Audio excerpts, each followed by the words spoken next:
In the last class, after Krishna giving a complete brief about how this karmis means those who are doing karmas but not as a yoga are called karmis. How these karmis run behind material wealth and use the Veda, the first part of the Veda, as support to establish their claim. So this is what, after saying how these people move around and how they convince others, after communicating all those things, in verse number 45, which we saw in the last class, where Lord Krishna says, he talks about the character of a Karma Yogi, character of a Karma Yogi, where he says, Vedas talk about three gunas, Sattva guna, Rajo guna and Tamo guna. But Arjuna, you should be beyond these three gunas, away from duality, always stand for the truth and stop going behind your needs and then trying to preserve it. So a wonderful statement once again, as I have been telling every sloga that it is wonderful. Really, every sloga is something wonderful. It's a gem. Each and every sloga in these 18 chapters are a gem. So what Lord Krishna said in verse number 45, Vedas talk about three gunas, Sattva guna, Rajo guna and Tamo guna. All these three gunas are responsible for your action. And Arjuna, you should go beyond these three gunas and you should get out of the duality. Duality is what? I am the doer, the experiencer, and then the external object. So I see everything in two. One is I, the experiencer, and the other one which gives me the experience. So Lord Krishna says, get out of this duality. And he also says, stand for the truth. When he says truth, it's only one thing as far as Bhagavad Gita, as far as Vedanta, our scriptures are concerned. Wherever the word truth is referred or mentioned, it refers to Atma Jnana.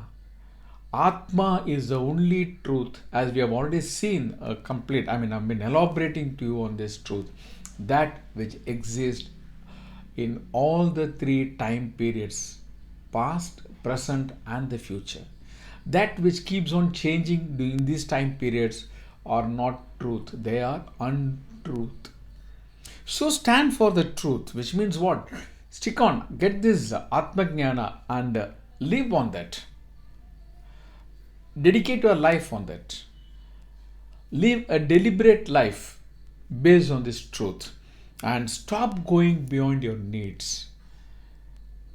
Because our needs are endless, limitless.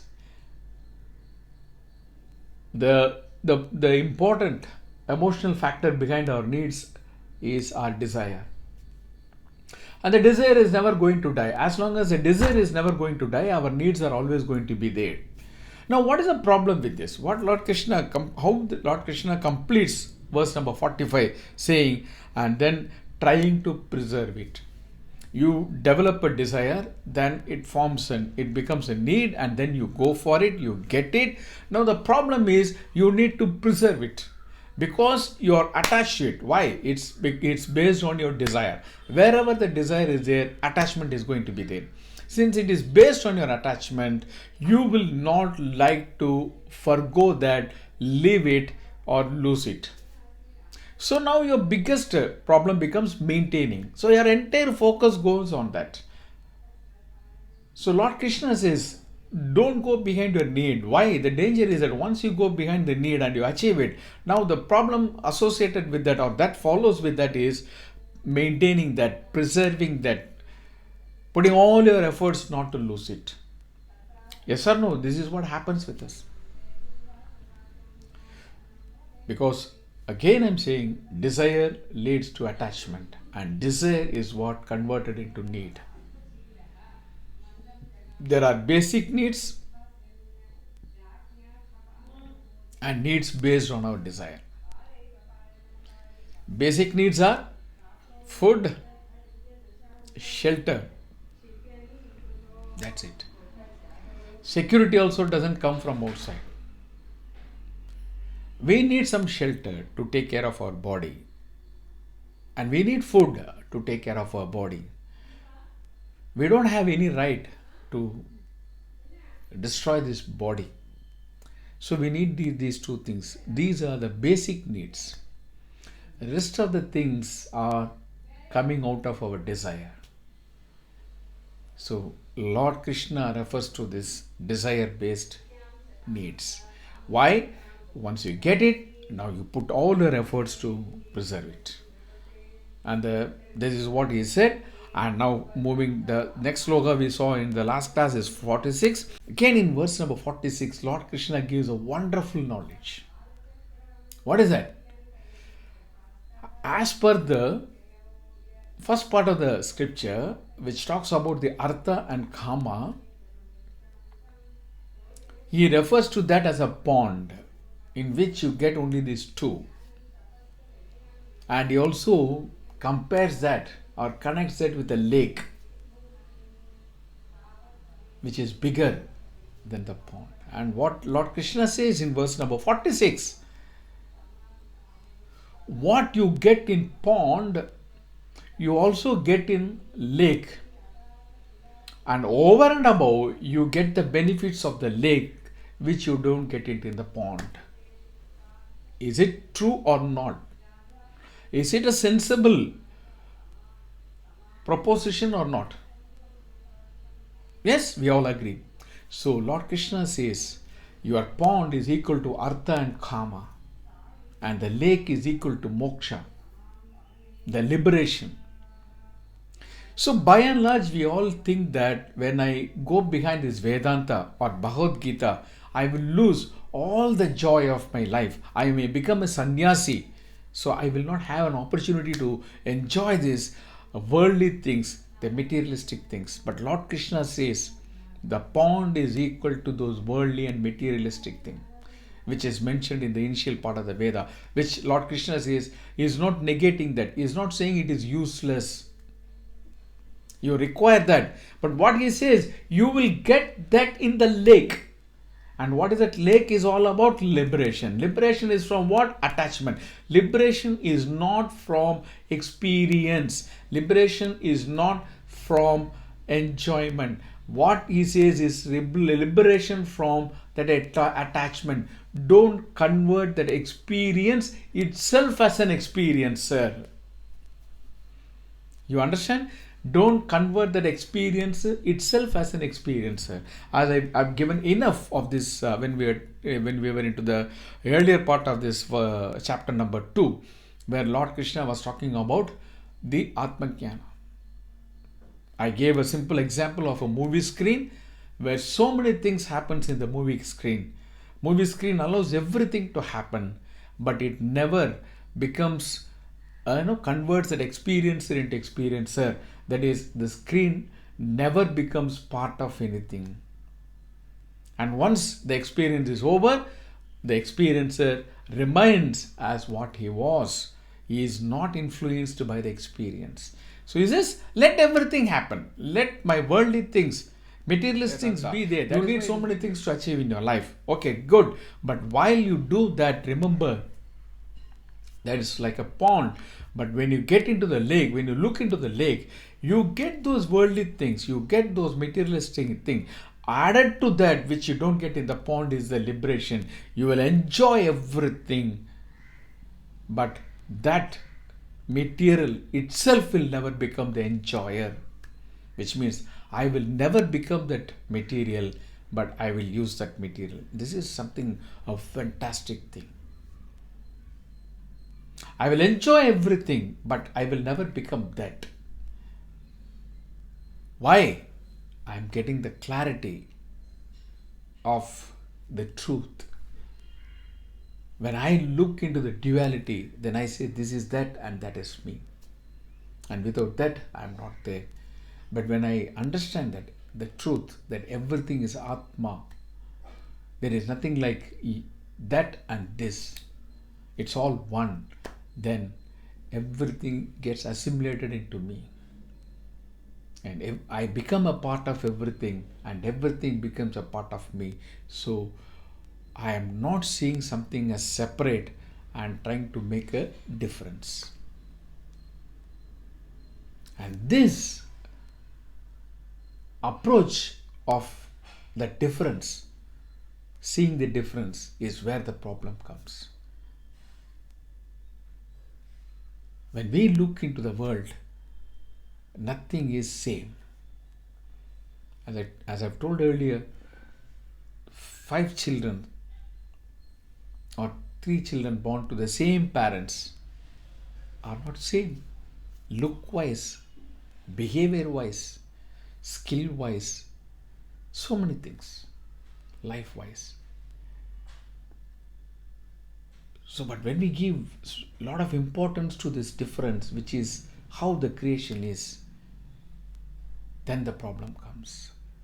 Why I am not like him, or I want to become like him.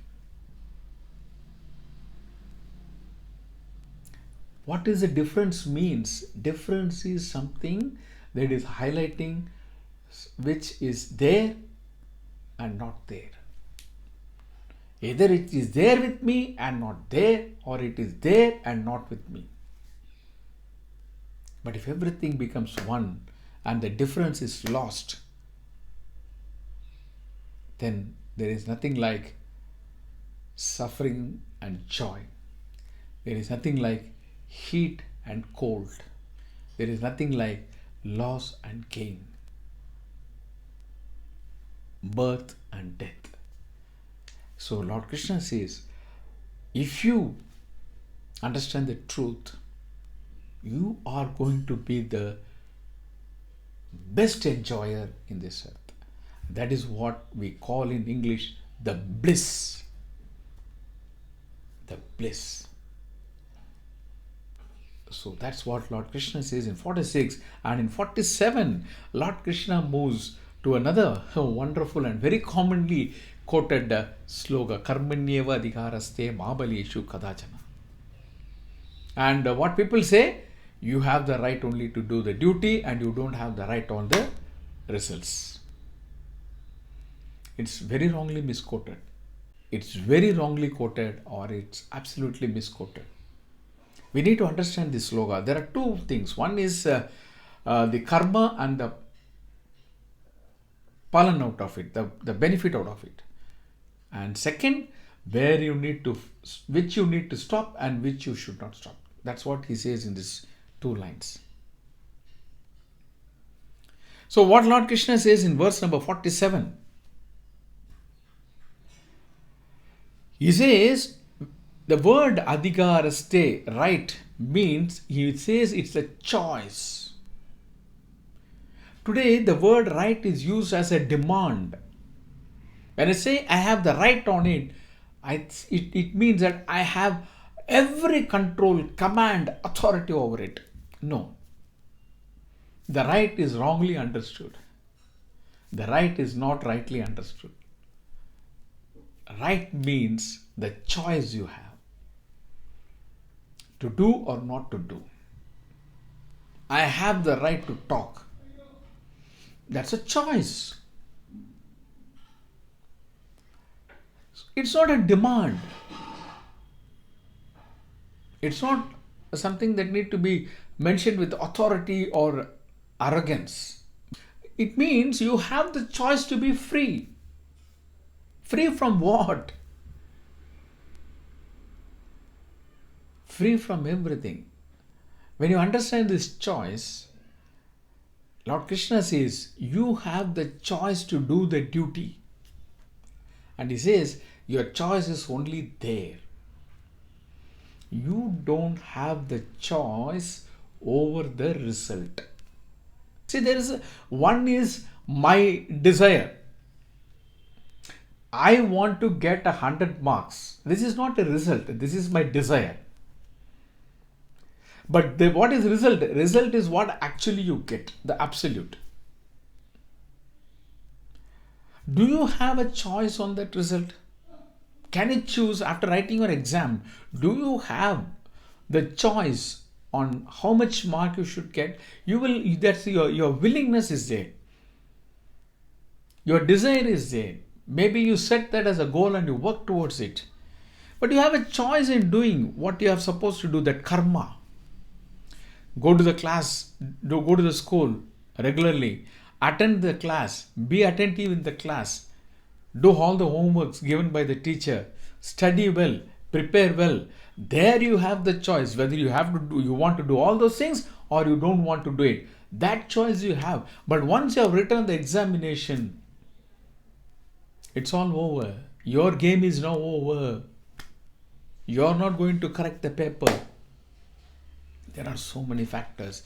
And what Lord Krishna wants to understand is that as far as the result is concerned, you are one of the contributor for the result. And please understand, you are not the only contributor in the result. There are so many factors involved in the result. So many factors involved in the result.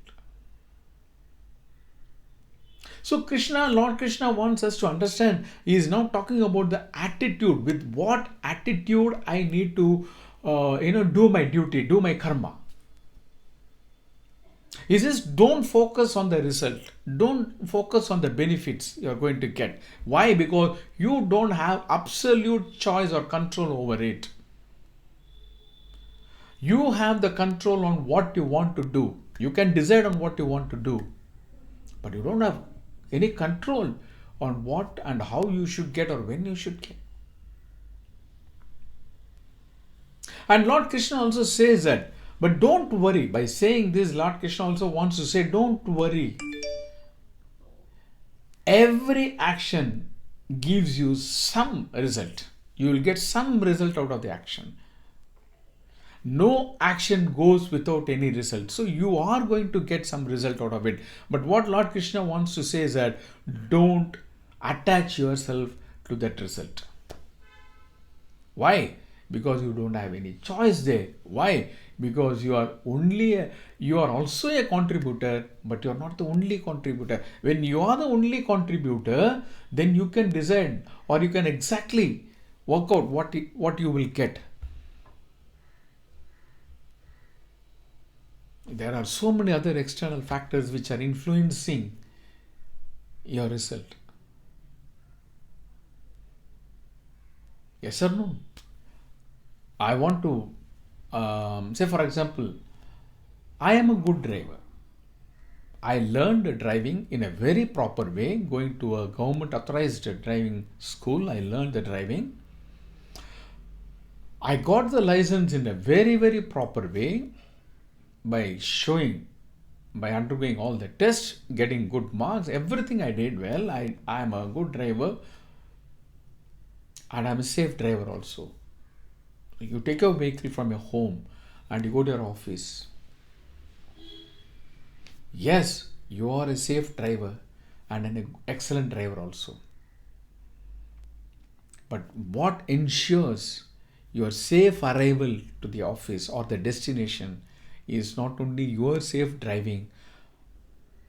There are so many other drivers on the road. So your safety, yes, you are a contributor towards your safety, no doubt. Because if you are a rash driver, then you contribute to your injury or accident. So you are a safe driver. So your contribution towards your safety, no doubt, is there. But when I am into the open place, I am not the only contributor. There are so many other vehicle users.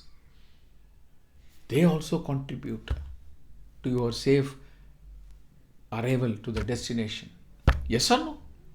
I think it's a very common sense. That doesn't need Bhagavad Gita to tell.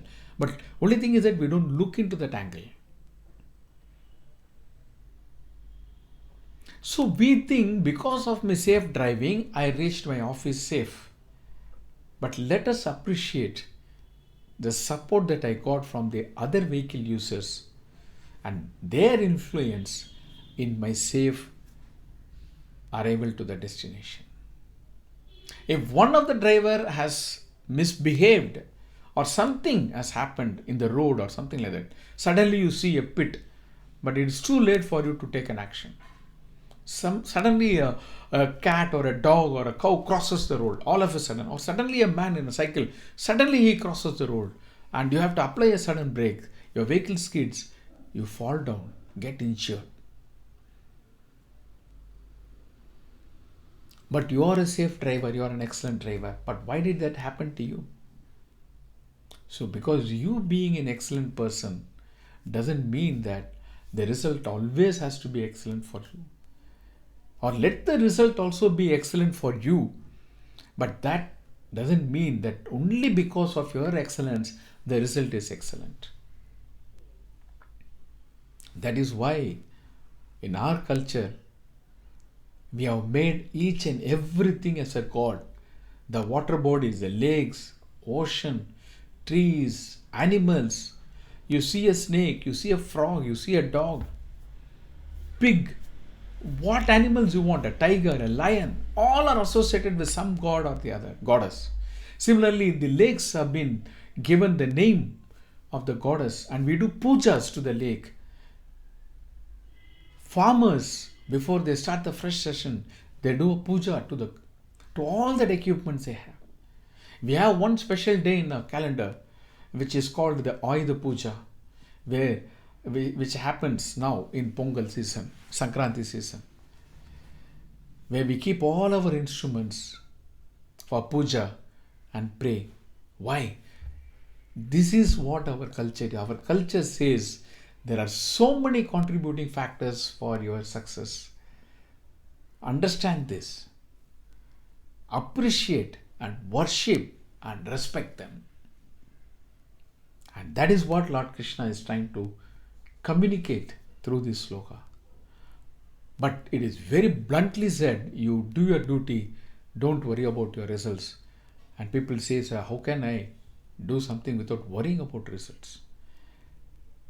The right way of understanding is that you have absolute choice only in doing your karma or your duty. But you don't have that absolute choice on the result. Why? Because there are so many other contributing factors for the result. So all put together is what the result is made of. So when you get the result, what you aim for,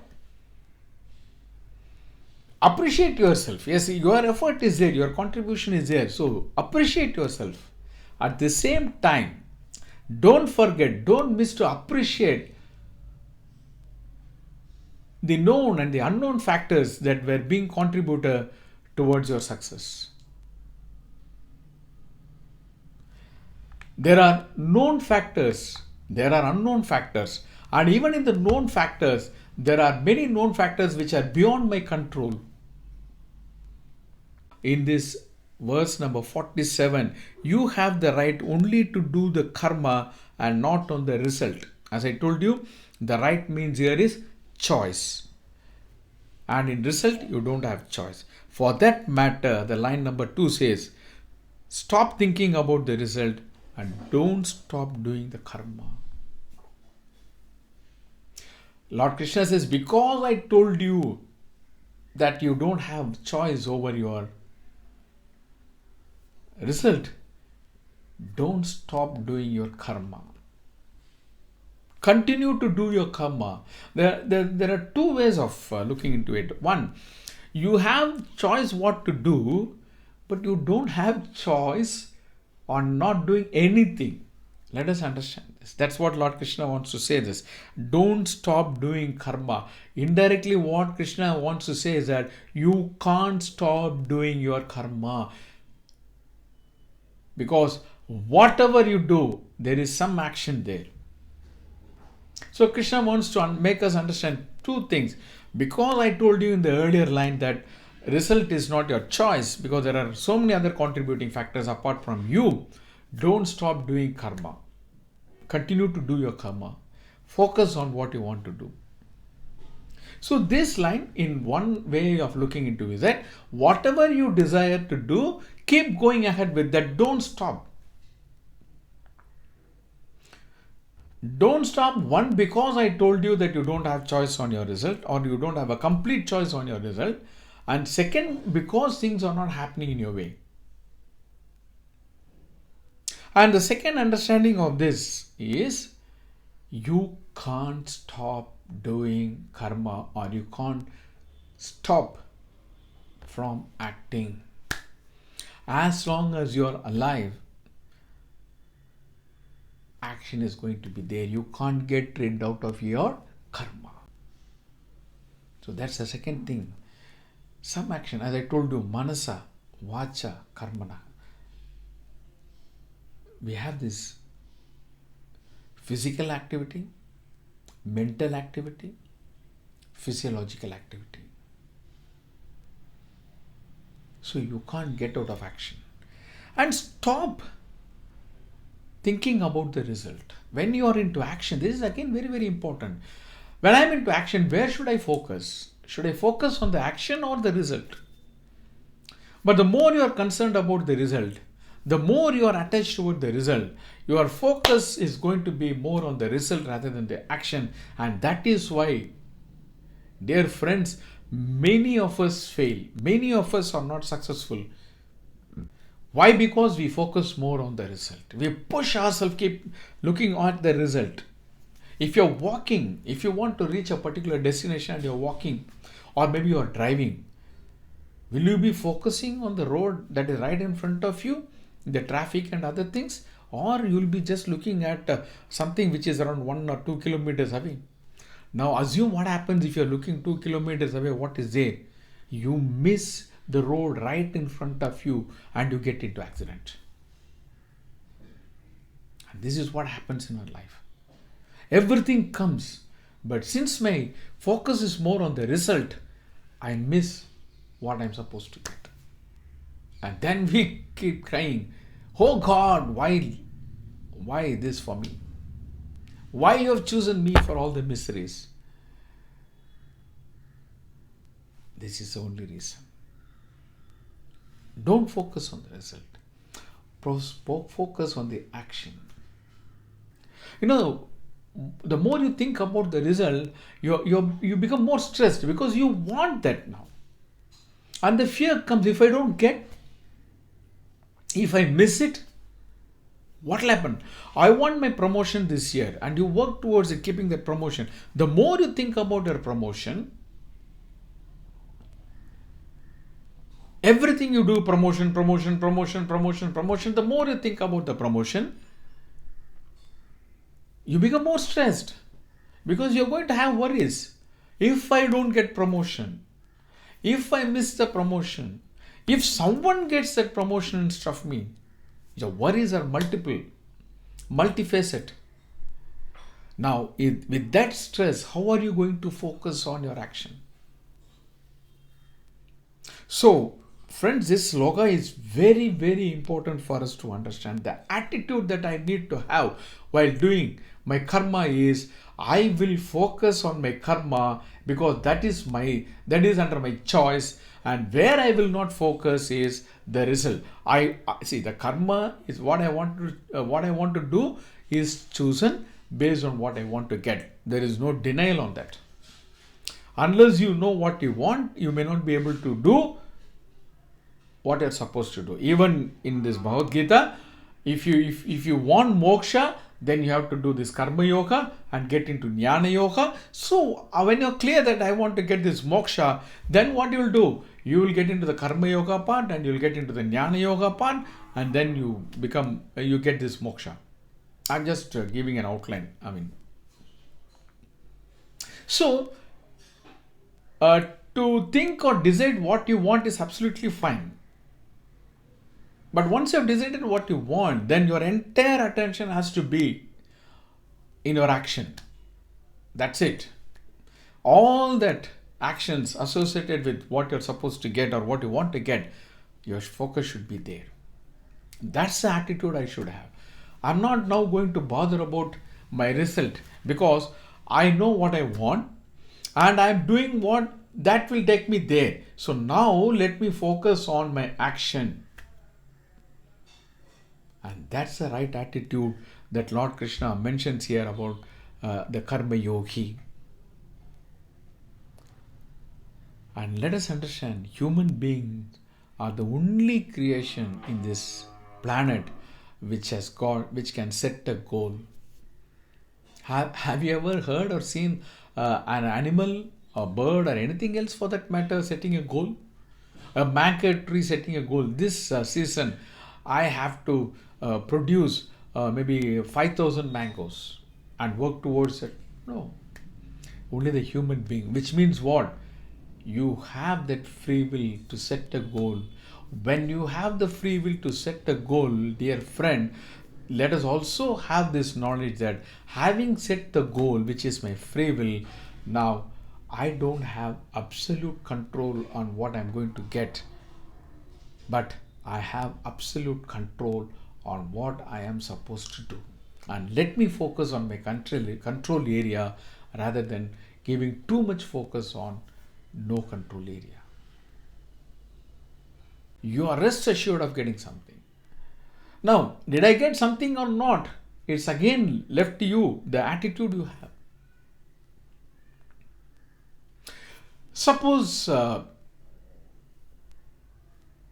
you are aiming for a promotion, and what Lord Krishna said in verse number 47, you are focusing on your choice area, that is your karma, and you are not focusing on your result. You are focusing more and more on your karma. You know that if I do these things, this is what going to lead me to the promotion. So let me focus there and do that correct. So the appraisal comes, everything went on well, but when the letter came, you got only a special increment, not a promotion.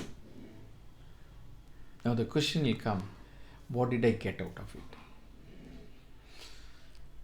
You said that you will get something. No action goes without any result. Now what I got? I got nothing. You said something you will get. What I got nothing. Are you saying that the special increment is something that I got? But I wanted promotion. Where is my promotion? Now, whether you got something or not is the way you look into it.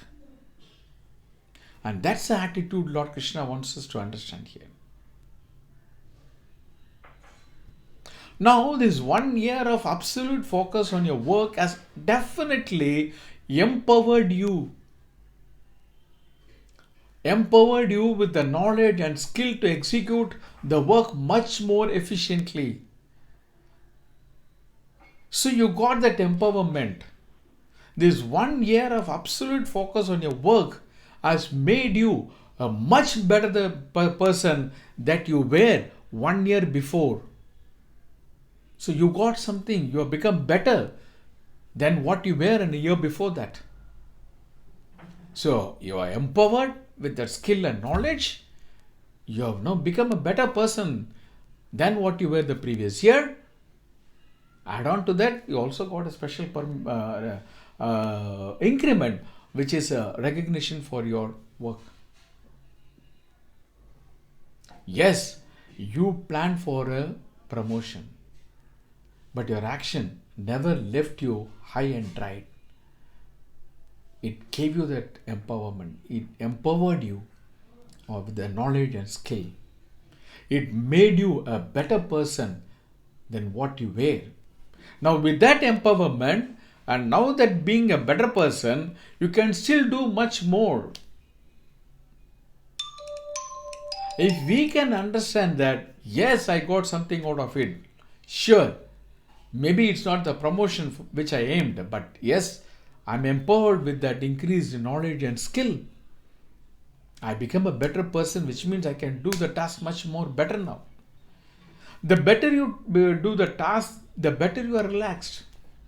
The more you are empowered with their knowledge and skill, the more efficient you become. And the more efficient you become, the fluency in doing your task is much, much high, which means you are an absolute relaxed person. So, dear friends, tell me, have you got something or not from your action? So, it's again left to you how you look into it, what you got. So, that's the attitude Lord Krishna wants us to look into in verse number 47. So, end of the day, Lord, by this sloga, he says, learn to enjoy your act. The more you focus on your result, you lose the joy on your act. As I told you, you become stressed. So going to verse number 48, Lord Krishna says, Perform your duty equipoised, O Arjuna, abandoning all attachment to success and failure. Such equanimity is called yoga. Now, this sloga also will trigger a thought within us. How can I forgo my attachment towards success? We are all running for success, and there are so many motivational classes and people in YouTube videos and etc. where they say how to become rich in 2 years, how to become a successful person. And so there are so much of emphasis given on this word success, success, success. And now I am telling you through Bhagavad Gita or through Lord Krishna that abandon all attachment. He says abandon. It doesn't even say give up. He says abandon. Abandon means what? Once for all it's over. Abandon all attachment to success and failure. Both success and failure. Because we suffer because of success, we suffer because of failure. But once you become successful, now you don't know to stop it. Now you want to become more successful. So the more you start working towards it, so you are more into that success factor, that itself adds on more stress. Don't think successful people are not under stress. They are under tremendous stress. And failure also are under tremendous stress, because the very thought of failed brings in lot of stress, shame, inferiority complex. So Lord Krishna says, abandon all the attachments. And he says, do your duty with equipoised. For me, success and failure are same. Now what we need to go one step and understand is that from verse number 47 is, if you are an equipoised person, there is nothing like success and failure. As I told you, I aim for my promotion. Maybe that promotion is what something I didn't get, but I got this empowerment, empowered in knowledge as well. I become a better person than what I was. So where is the failure? So what is the definition of success? A promotion or what? So for me, success, nothing like that. Failure is nothing like that. And this equanimity, this attitude of equanimity in your action is what Lord Krishna says, yoga. So when we started this session about Karma Yoga, when Lord Krishna moved from Sankhya Yoga to Karma Yoga in verse number 2, I gave a simple briefing about that. Karma is the right action and yoga is the right attitude. And this is the right attitude. Lord Krishna says, have that equanimity. Look both success and failure as equal. When you look them as equal, then first thing is that the differentiation is lost. When the differentiation is lost, then you don't find two things. Please understand this. This is a step by step of moving towards the right knowledge and right approach. When I start seeing them both, success and failure, as equal, now what happens to me? I don't see two different things because they are equal. When you don't see two different things, then there are no two different things. When there are no two different things, what is going to bother you? Nothing is going to bother you. Folks, that's what Lord Krishna wants us to achieve. Karma Yoga is a stepping stone to Jnana Yoga. Unless you do your karma with the yoga, you can't get into the Jnana Yoga and then lead your life as per that and get liberation. Again, I'll keep stressing this verse number 46, where Lord Krishna says, the pond and the lake example. In lake, you get the benefits of the pond also. So a liberated person gets the benefits of the pond also, which means what? Enjoyment, joy, blissfulness. Why are you running for material wealth? For that happiness. And I'm getting that happiness anyhow. When I attain this liberation, the moksha. So this 48 Lord Krishna talks about this. Do your duty equipoised, O Arjuna, abandon all attachment to success and failure. Such equanimity is called yoga. This is in continuation of the last verse. And now moving to 49, again, Lord Krishna says, O Dhananjaya, this karma is far inferior to Buddhi Yoga. Surrender to this Buddhi. Those who want to enjoy the fruits of this work are misers. So, this karma, that is, people who are the karmis, who are doing their karma as karma, not as a yoga, they are inferior to Buddhi Yoga. Now, the word Buddhi, Lord Krishna used here. What is Buddhi means? Lord Krishna refers this Buddhi to the attitude. Attitude is Buddhi, yes or no? Attitude is knowledge. Attitude is intellect. So this doing our karma without that attitude is far inferior. Inferior to Buddhi Yoga. Buddhi Yoga means that attitude. And what Lord Krishna wants to say, those who want to enjoy the fruits of their work are misers. Misers are what? People are attached to everything and they don't want to give it up. Listen, if a beggar comes, I can give the beggar 100 rupees very easily because I have that much money. But I give him only 1 rupee. Why? I don't want to forgo that money. I don't want to get detached from that money. I don't want to get liberated from that money. So I am a miser. So Lord Krishna says, people who want to enjoy the fruits of their work are misers. Now, the way we need to understand this is, like this. Because the more you start enjoying the fruits of your work, you are shifting more towards the fruits of your work and the focus is more on the results and what you want to get. So you start everything for that enjoyment that is coming out of the result. So now what do? You lose your action. And over the period of time, this will swallow you. The enjoyment factor will swallow you. And that will lead to more and more of sorrow. And that is where we are got into, dear friends. I gave you a lot of examples. Going for vacation, for enjoyment. Doing something for enjoyment.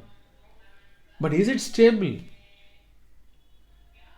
No. After 1 year going for vacation, second year going for a vacation, now it has become it's almost now become a mandatory for you. If I don't go for that enjoyment, now first I started going for enjoyment, for having fun, then for joy.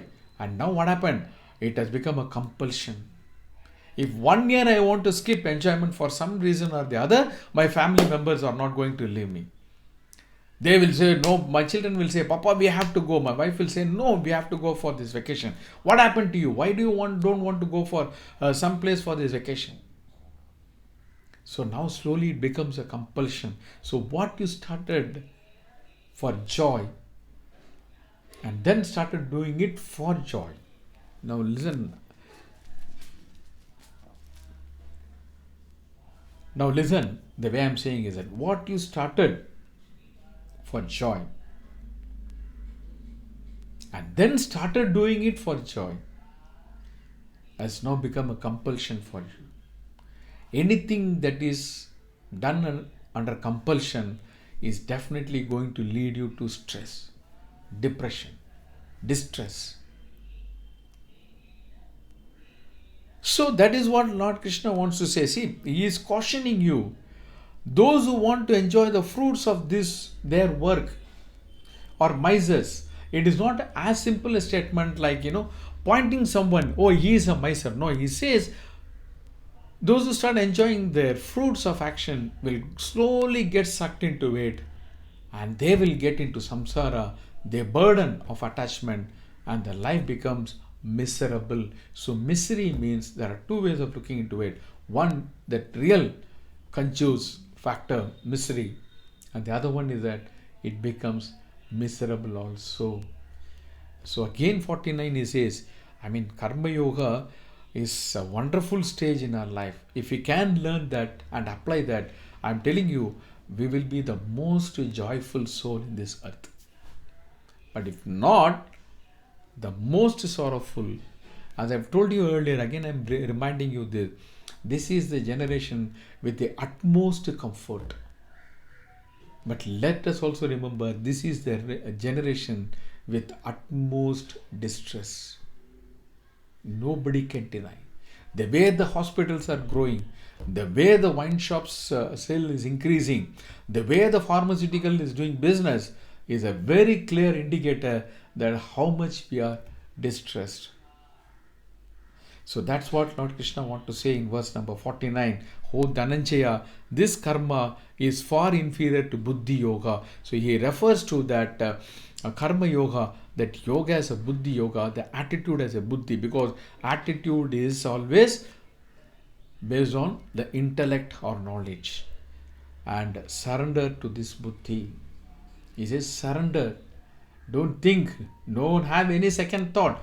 Just surrender to this Buddhi and see how wonderful your life is going to be. And also adds another very strong word in line number 2. Those who want to enjoy the fruits of their work are misers. So having said this, we will also see one more slogan in this class, verse number 50.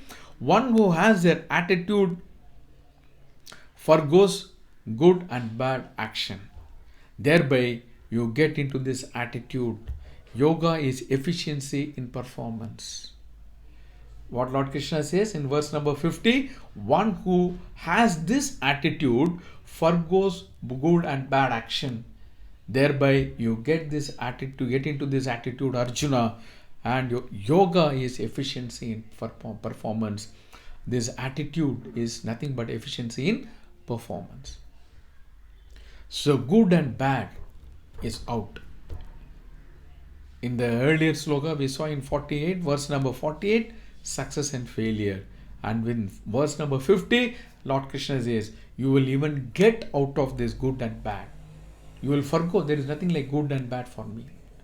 Good and bad is all my making. What I say good is going to be bad for someone else. And what I say bad is going to be good for someone else.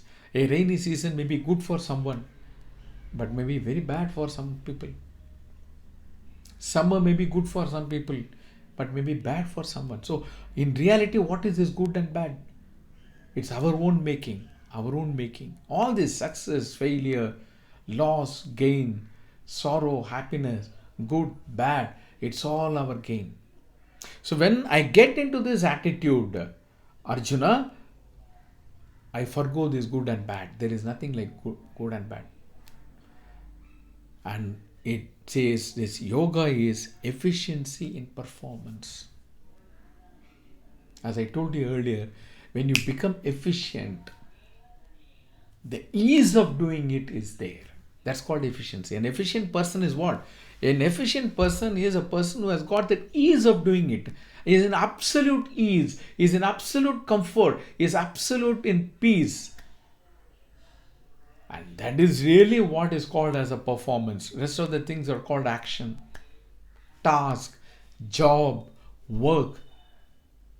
So when I say performance, there is an absolute ease, and that ease comes only when I am efficient in that. So Lord Krishna says this yoga means efficiency in performance. Dear friends, many of you want to become an efficient person, and Lord Krishna says, here is the way I am telling you, dear friends, follow my way. You will become efficient in your performance. You will become ease in doing things. When you are ease in doing things, you become comfort. When you become comfort, what is that? You are at peace. So the word ease and peace goes well. If you are not in peace, you can't be in ease. When you are at ease, it means you are at peace. And both put together is going to put you in a very comfortable position. And that's what we are all looking into. Comforts doesn't make you comfortable. Please understand. Comforts doesn't make you comfortable. It is your state of being is what makes it a comfortable one, or the very same comfort becomes a sort of a trouble for me, hardship for me. So that state of being is what Lord Krishna is emphasizing in verse number 50, saying that yoga is efficiency in performance because it makes you forgo good and bad. Because in our life, we don't want bad to happen. We want only good to happen. And the good and bad is our own definition. It doesn't suit with the nature. So when I work with my own definition in a place which doesn't suit with that, there's going to be trouble. Yes or no? There's going to be trouble. So you will forgo this good and bad, which means you are with the nature. And because of this, what? You are with everything. You are with that which you are with. If you are not with that with which you are, then it's very difficult. When I say you are with that, there is no that and this. It becomes one. So that's what Lord Krishna wants to emphasize in verse number 50. So the rest we will see in the next class. Om Purnamada Purnamidam Purnat Purnamudachyate Purnasya Purnamadaya Purnameva Vasishyate. Om Shanti Shanti Shanti.